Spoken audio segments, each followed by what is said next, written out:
প্রথমে যে কেউ দেখে মনে করতে পারে এটা কোথায়, এটা কি বাংলাদেশ নাকি চায়না বা নেপাল, কোথাও অন্য কোথাও। এত সুন্দর মনোরম দৃশ্য কোথাও দেখা যাবে না। এটা হচ্ছে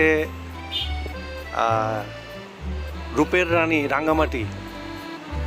আমি এটার লোকেশনটা বলি, যেটা হচ্ছে আপনার কাপ্তাই লেকে, রাঙ্গামাটি শহরের ভেতরেই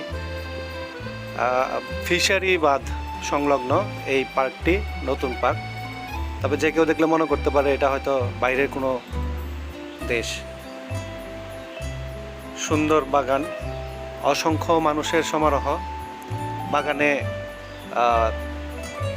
বাঙালি, বাংলা, চাইনিজ, জাপানিজ ফুলে সমারোহ ঘটেছে।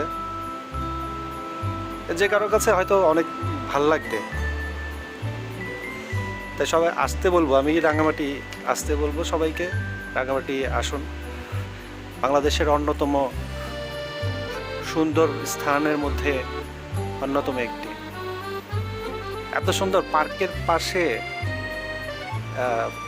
পাশে, লেক বলবো না, লেকের পাশে পার্ক। যেহেতু পার্কটার লেকের পাশে, লেকটা তো ন্যাচারাল আর পার্কটা পরে তৈরি করা হয়েছে। অসম্ভব সুন্দর। সৌন্দর্য উপভোগ করতে হলে অবশ্যই একবার রাঙামাটি আসতে হবে আপনাকে। রাঙামাটির স্থানগুলো যেমন সুন্দর, মানুষগুলোও তেমন সুন্দর।